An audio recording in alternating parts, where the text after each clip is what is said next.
Good morning everybody. Success point Deoband में आपका फिर से स्वागत है। आज का हमारा टॉपिक होगा भारतीय संविधान वित्त आयोग फाइनेंस कमीशन अंडर आर्टिकल 280। तो इसके बारे में आज हम डिटेल में जानने वाले हैं वित्त आयोग के बारे में। परीक्षा के दृष्टिकोण से काफ़ी महत्वपूर्ण ये टॉपिक है। इससे पहले भी हमने एक निर्वाचन आयोग और परिसीमन आयोग पर वीडियो बनाई है, आप चाहे तो उसको भी देख सकते हैं, डिस्क्रिप्शन में उसका लिंक अवेलेबल है। स्टार्ट करते हैं। वित्त आयोग फाइनेंस कमीशन ये एक संवैधानिक संस्था या संवैधानिक आयोग होगा, अर्थात इसका उल्लेख संविधान में आर्टिकल नंबर 280 में दिया गया है। इसकी संवैधानिक स्थिति क्या होगी, तो वन बाय वन जो टॉपिक्स होंगे इन पर हम चर्चा करेंगे। संवैधानिक स्थिति, इसका गठन में कौन होता है, संरचना, इसकी संरचना में कौन कौन सदस्य शामिल होंगे, क्या इसके कार्य, क्या इसकी शक्तियाँ हैं, और ये अपनी रिपोर्ट या प्रतिवेदन किसे सौंपता है। तो सबसे पहले देखते हैं संवैधानिक स्थिति, पॉलिटिकल, इसका स्टेटस क्या है। ये आर्टिकल नंबर 280 अनुच्छेद नंबर 280 में इसका उल्लेख है। 280 इसमें होगा कि एक भारत का वित्त आयोग होगा जिसमें एक अध्यक्ष और अन्य सदस्य होंगे, वो इसकी संरचना आ जाएगी।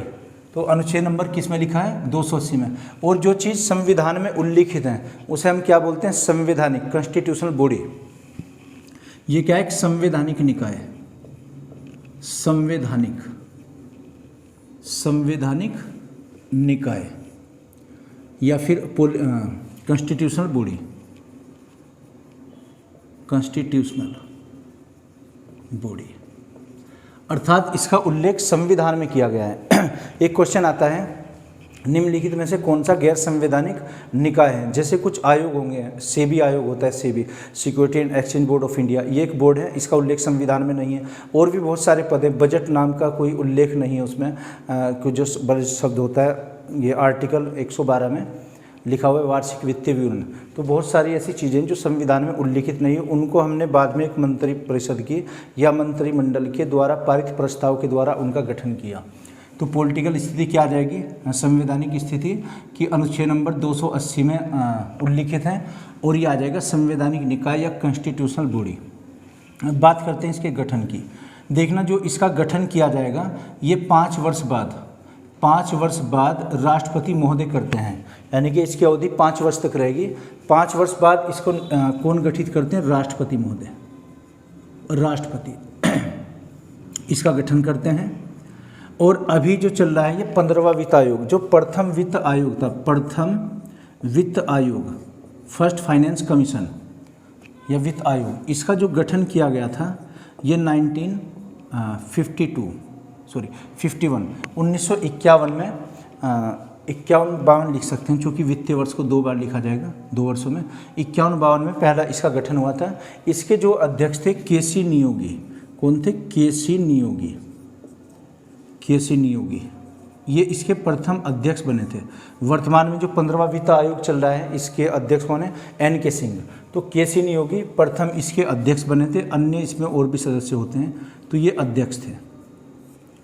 तो क्वेश्चन ये बनता है कि वित्त आयोग का गठन कौन करता है, राष्ट्रपति महोदय करते हैं प्रत्येक 5वें वर्ष, यानी कि 5 वर्ष तक उसकी अवधि होगी, उससे पहले ही गठन कर दिया जाएगा।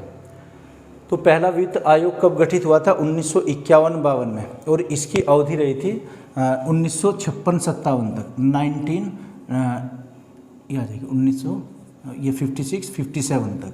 इन्होंने अपनी रिपोर्ट पेश की थी कि भारत में जैसे विकास होगा, वृद्धि दर होगी, वो कितनी होगी, या किन किन पहलुओं पर, किन किन क्षेत्रों पर एम्फेसाइज किया जाएगा, अधिक बल दिया जाएगा। प्रथम वित्त आयोग का गठन हुआ, जिसके अध्यक्ष कौन थे, केसी नियोगी। वर्तमान में कौन सा चल रहा है, 15वां वित्त आयोग, 15 फाइनेंशियल कमीशन, 15वां वित्त आयोग। इसके अध्यक्ष कौन हैं, इसके अध्यक्ष हो जाएंगे NK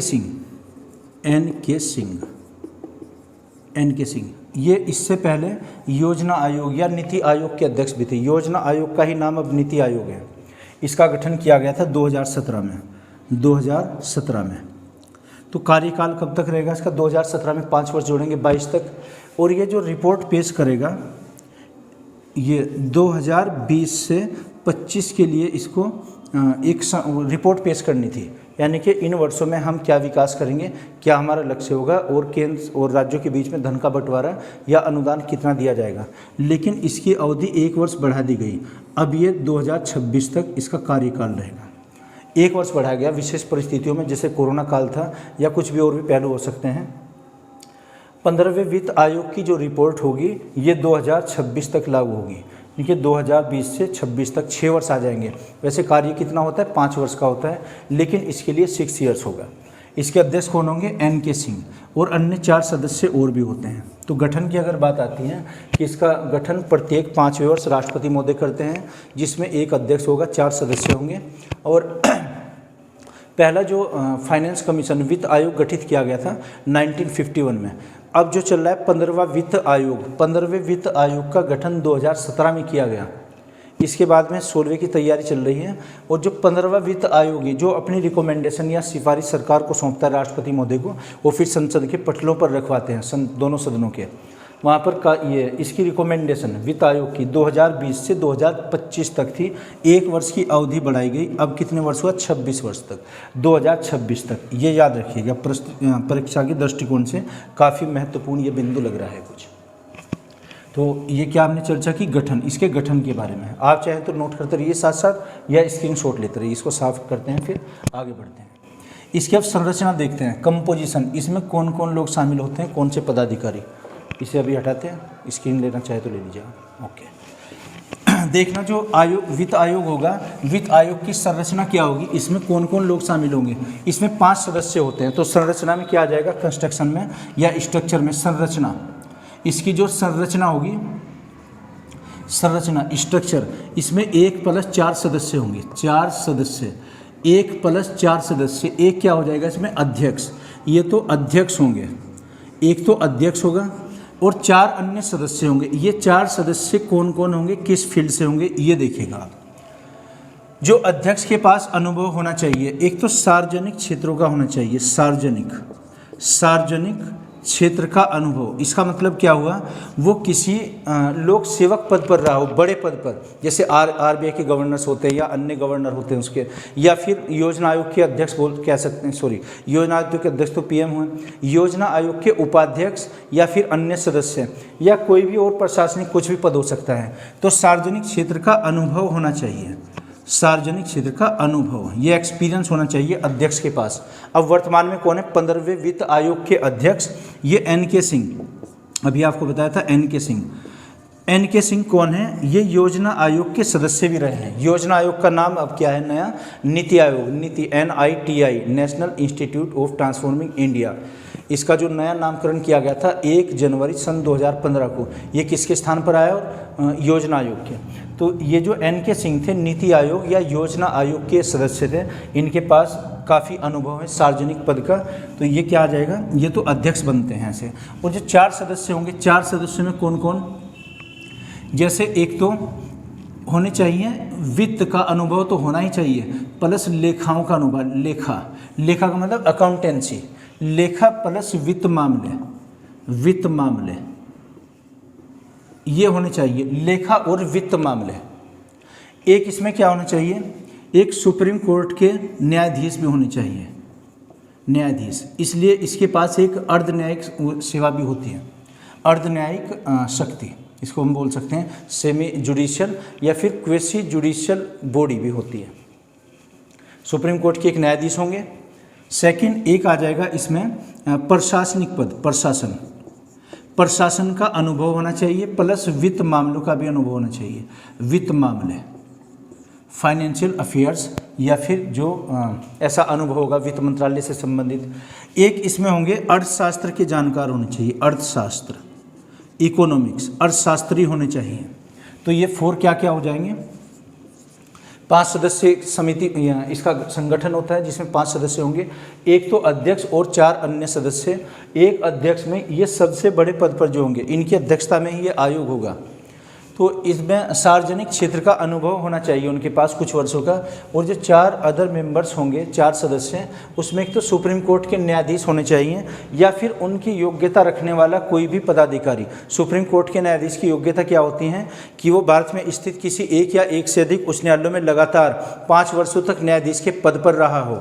सेकंड हो जाएगा कि वो भारत में स्थित किसी एक या एक से अधिक उच्च न्यायालयों में लगातार 10 वर्षों तक अधिवक्ता रहा हो, या फिर तीसरी कंडीशन होगी वो राष्ट्रपति की राय में पारंगत विधिवेत्ता हो, लीगल प्रोफिशिएंट या लीगल एडवाइजर। इन 3 कंडीशन में से कोई एक होगी, या तो 5 वर्ष तक न्यायाधीश हाई कोर्ट में लगातार, या 10 वर्षों तक अधिवक्ता वकील कहना चाहिए, या फिर लॉयर। और नंबर 3 हो जाएगा राष्ट्रपति की राय में पारंगत विधिवेत्ता। इन 3 में से कोई एक कंडीशन होनी चाहिए, वो सुप्रीम कोर्ट का न्यायाधीश बनता है। और भी है बहुत सारे सिस्टम, कोलेजियम सिस्टम होता है, वो सिफारिश करता है, काफ़ी अनुभव होना चाहिए उनके पास। तो या तो सुप्रीम कोर्ट के न्यायाधीश होने चाहिए, या फिर इनकी योग्यता रखने वाला अन्य कोई व्यक्ति होना चाहिए। और एक लेखा प्लस वित्त मामलों का अनुभवी होना चाहिए। नंबर 3 प्रशासन और वित्त मामलों का ये जानकार होना चाहिए, अनुभवी होना चाहिए। प्रशासन मतलब वो IAS अधिकारी होना चाहिए। अब जो 15वां वित्त आयोग है, इनमें एक सदस्य IAS अधिकारी भी हैं और एक अर्थशास्त्र का इनको ज्ञान होना चाहिए। तो ये 4 मेंबर होते हैं और एक इसमें अध्यक्ष, ये इसकी संरचना बनती है। कार्यकाल कितना आ जाएगा इनका? वही 5 वर्ष, चूँकि 5 वर्षों के बाद में नया वित्त आयोग बनता है। फिर आगे हम बात करते हैं संरचना, ये कार्य के बारे में। इसके कार्य क्या होते हैं तो आप ये साथ साथ नोट करते रहिए, और अगर चाहें तो इसका स्क्रीन ले लीजिए आप। आगे बात करते हैं कि इसके कार्य क्या होंगे। देखना, वित्त आयोग के कार्य, मुख्य कार्य केंद्र और राज्यों के बीच धन का बंटवारा करना। केंद्र और राज्यों के बीच धन का बंटवारा, इसके कार्य क्या आ जाएंगे? केंद्र सरकार, केंद्र तथा राज्यों के बीच, केंद्र और राज्यों के बीच धन का बंटवारा, है ना, धन का बंटवारा है ना। या फिर कहिए राज्यों को जो अनुदान दिया जाएगा, अनुदान, ग्रांट, अनुदान। दान और अनुदान क्या होता है? दान तो कोई भी व्यक्ति दान कर सकता है, डोनेट। अनुदान के लिए जो आता है ना, ग्रांट वर्ड आता है, इसके लिए ग्रांट दी जाएगी राज्यों को, जो धन मिलता है सरकार की तरफ से, केंद्र सरकार। इसमें जो 15वें वित्त आयोग ने राज्यों की जो सिफारिश की थी कि राज्यों को कितना दिया जाना चाहिए राज्य, तो ये आ जाएगा 42%। वैसे तो ये 41% था कि राज्यों में इतनी हिस्सेदारी होनी चाहिए, लेकिन जम्मू कश्मीर या फिर लेह लद्दाख जो केंद्र शासित राज्य भी बने हैं, 1% उनके लिए अतिरिक्त हम ये कह सकते हैं कि 41% और प्लस 1%, ये इतनी हिस्सेदारी राज्यों की होती है। तो ये सिफारिश कौन करता है? केंद्र और राज्यों के बीच में धन का बंटवारा करना, है ना, टू अलॉट द फाइनेंस। और इसमें जो अनुदान होगा between the union and the states, केंद्र और राज्यों के बीच में धन का बंटवारा करना। और राज्यों में 42%, जिसमें 41 राज्यों को दिया जाएगा, 1% अदर जम्मू कश्मीर के लिए, उसमें 2 अलग अलग जो केंद्र शासित राज्य बने हैं। इस बार का जो फाइनेंस कमीशन है, 15वां वित्त आयोग, इसने एक जो राज्य का वित्त आयोग होगा, राज्य वित्त आयोग, राज्य वित्त आयोग, इसके बारे में हम पढ़ेंगे आर्टिकल नंबर 243 के 243 आई में है राज्य का वित्त आयोग। प्रत्येक राज्य का एक फाइनेंस कमीशन होगा। इस राज्य के वित्त आयोग में ये क्या करता है? ये राज्यों और पंचायतों के बीच में, ये राज्य प्लस पंचायत, पंचायत का मतलब क्या हुआ? जैसे ग्राम प्रधान बनते हैं या ब्लॉक प्रमुख होते हैं, जिला पंचायत होती है जिला स्तर पर, उनके बीच धन का बंटवारा करता है। किस ग्राम प्रधान के पास कितना धन या अनुदान जाना है, वहाँ पर राज्य वित्त आयोग अंडर आर्टिकल 243 आई सब क्लोज आई, ये राज्यों और पंचायतों के बीच में धन का बंटवारा करता है। तो इसके लिए जो रूल्स रेगुलेशंस जो बनाए जाते हैं, केंद्रीय वित्त आयोग राज्य वित्त आयोग के नियमों को या फिर उनमें विकास कार्यों के लिए संवर्धन का कार्य करता है। संवर्धन क्या? इसमें और भी डेवलपमेंट या इवोल्यूशन क्या होनी चाहिए, क्या क्या और जोड़ना चाहिए इसमें, या क्या कम करना चाहिए। तो अगर ये क्वेश्चन आता है कि केंद्रीय वित्त आयोग का गठन किस आर्टिकल के अंतर्गत किया जाता है, यह आ जाएगा 280 और राज्य वित्त आयोग का गठन अंडर आर्टिकल 243 243 आई के अंतर्गत होता है। ये दोनों अलग अलग हैं। तो वित्त आयोग 280, राज्य वित्त आयोग 243 आई, दोनों ही अलग अलग स्वायत्त संस्थाएं होती हैं, स्वायत्त निकाय होते हैं। तो इसके ये कार्य, मेन कार्य तो ये होता है। अच्छा, और भी जैसे विशेष परिस्थितियों में राज्यों के लिए अनुदान के लिए सिफारिश कर सकता है, और ये अपनी सिफारिश किसको सौंपता है? राष्ट्रपति महोदय को। राष्ट्रपति जी फिर संसद के दोनों सदनों में, लोकसभा और राज्यसभा में, वो अलग अलग पटलों पर पेश करते हैं। ये हुआ इसमें कार्य। आगे देखते हैं अब कार्य। रिपोर्ट, रिपोर्ट का मतलब प्रतिवेदन। रिपोर्ट या प्रतिवेदन भी कह सकते हैं, प्रतिवेदन। तो जो वित्त आयोग होगा, वित्त आयोग 5वें वर्ष अपनी रिपोर्ट किसके सामने रखता है? राष्ट्रपति महोदय को सौंपते हैं, राष्ट्रपति। जैसे 15वां वित्त आयोग है, ये अपनी रिपोर्ट किसको सौंपेंगे? राष्ट्रपति महोदय को। और राष्ट्रपति महोदय इसे संसद के दोनों सदनों, संसद के कौन कौन से सदन होते हैं? एक लोकसभा होता है, लोकसभा, और दूसरा जो सदन आ जाएगा राज्यसभा। राज्यसभा, लोकसभा को हाउस ऑफ कॉमन्स कहते हैं, राज्यसभा को काउंसिल ऑफ स्टेट्स। ये प्रथम सदन हो जाएगा, राज्यसभा द्वितीय सदन होगा, क्योंकि प्राइमरी हाउस और सेकेंडरी हाउस। तो संसद के दोनों सदनों में अलग अलग पटल या दोनों सदनों में अलग अलग पेश करवाते हैं, है ना। तो वित्त आयोग अपनी रिपोर्ट किसको सौंपता है? प्रतिवेदन राष्ट्रपति महोदय को। राष्ट्रपति कहाँ पर ले जाएंगे? लोकसभा और राज्यसभा में पेश करेंगे। जब वहाँ पर वो पेश हो जाएगी और उसको अलग अलग पारित वो कर देंगे। अब किसी राज्य के लिए क्या उन्होंने सिफारिश की है, उतना ही धन राज्यों में भेज दिया जाएगा या अनुदान दे दिया जाएगा। धन ये कहाँ जाएगा? राज्यों में। जो भी यहाँ पर सिफारिश, जैसे 15वें वित्त आयोग ने क्या किया था कि 42% जो धन होगा वो राज्यों में वितरित किया जाएगा। बाकी और है वो केंद्र सरकार अपने वित्तीय पूल में रखती है, फाइनेंशियल पूल। तो लोकसभा राज्यसभा में जब ये पारित हो जाएगा, अब उतना ही धन राज्यों को जारी कर दिया जाएगा, अलॉट किया जाएगा। तो ये क्या हुआ इसका? रिपोर्ट। अच्छा, शक्तियाँ, जो वित्त आयोग होगा, फाइनेंशियल कमीशन, इसकी शक्तियाँ, पावर्स क्या क्या होती हैं, आप ये साथ साथ नोट करते रहिए। प्रतिवेदन रिपोर्ट, ओके। नेक्स्ट देखते हैं शक्तियाँ, इसकी पावर्स क्या क्या होंगी? शक्तियाँ, तो शक्तियों में क्या आ जाएगा? जैसे एक तो इसके पास ये शक्ति होगी अर्ध न्यायिक शक्ति। अर्ध न्यायिक यानी कि सिविल कोर्ट की ये समकक्ष होगा, उसकी हैसियत रखेगा। एक तो अर्ध न्यायिक शक्ति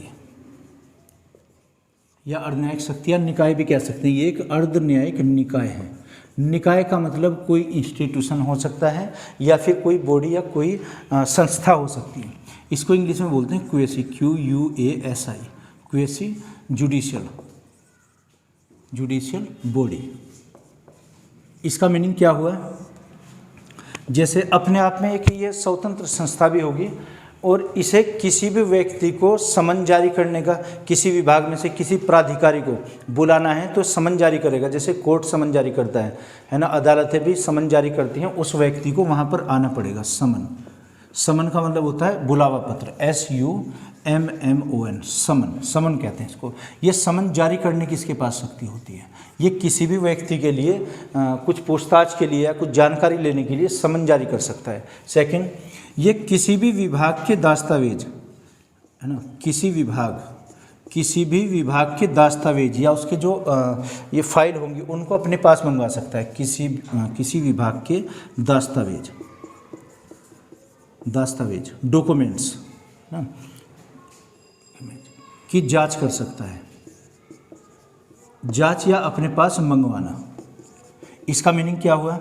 अगर वित्त आयोग को ये लगता है कि कोई संबंधित विभाग है, उसमें अति महत्वपूर्ण वित्त से संबंधित या उनके बजट से संबंधित कोई जानकारी है, उनको वो अपने पास मंगवा सकता है किसी भी विभाग से। वहाँ के दस्तावेज, अच्छा दस्तावेज जो वर्ड है ये डॉक्यूमेंट्स, इंग्लिश में डॉक्यूमेंट्स, इसमें क्या क्या चीज़ें आती हैं? जैसे लिखित रूप में या फिर ऑडियो या वीडियो, वहाँ की ऑडियो या वीडियो भी मंगवा सकता है वो सब किसके अंदर आ जाएगा? दस्तावेज के या डॉक्यूमेंट्स के अंदर। ये इसके पास ये शक्तियाँ होती हैं। और ये अर्ध न्यायिक से निकाय, इसका मतलब है ये सिविल जज की हैसियत रखता है। जैसे सिविल कोर्ट होती है, सिविल कोर्ट की जैसी इसके पास क्या होगी? जैसे दीवानी न्यायालय होते हैं तो दीवानी न्यायालय की शक्तियाँ होती हैं, समन जारी करने का अधिकार होता है, किसी भी विभाग के दस्तावेज को अपने पास मंगवा सकता है। ये इसकी कुछ शक्तियाँ होती हैं। और कार्यकाल कितना आ जाएगा? कार्यकाल होगा 5 वर्ष का। 5 वर्ष के बाद में नया गठन किया जाएगा। तो ये वित्त आयोग, एक बार वो देखिएगा, वित्त आयोग का जो संविधान में उल्लेख किया गया अनुच्छेद नंबर 280 में, और राज्य वित्त आयोग का अनुच्छेद नंबर 243। अगर हम बात करते हैं केंद्र की, फिर से आप देखिएगा, केंद्र और राज्य, केंद्र का उल्लेख किसमें? अनुच्छेद नंबर आर्टिकल नंबर 280 280 में, और ये 243I क्लोज I, ये इसमें दोनों का अलग अलग उल्लेख है। दोनों ही एक ऑटोनोमस बॉडी हैं, एक स्वायत्त आयोग हैं दोनों ही। दोनों के पास अर्ध सरकारी या अर्ध न्यायिक शक्तियाँ होती हैं अपने अपने स्तर पर। ये केंद्र के लिए धन का बंटवारा करता है केंद्र राज्यों के बीच में, ये राज्यों और पंचायतों के बीच में धन का बंटवारा करता है। तो हमने ये अलग अलग इसमें संवैधानिक स्थिति क्या है, गठन इसका कौन करता है, इसकी संरचना कौन कौन लोग शामिल होते हैं, है ना, और एक इसके कार्य क्या होते हैं, रिपोर्ट किसको सौंपते हैं और इसकी शक्तियाँ क्या क्या होती हैं। तो ये मैं आशा करता हूँ आपकी समझ आया होगा, अगर नहीं तो कमेंट बॉक्स में आप लिख कर बताइएगा। Okay, thank you.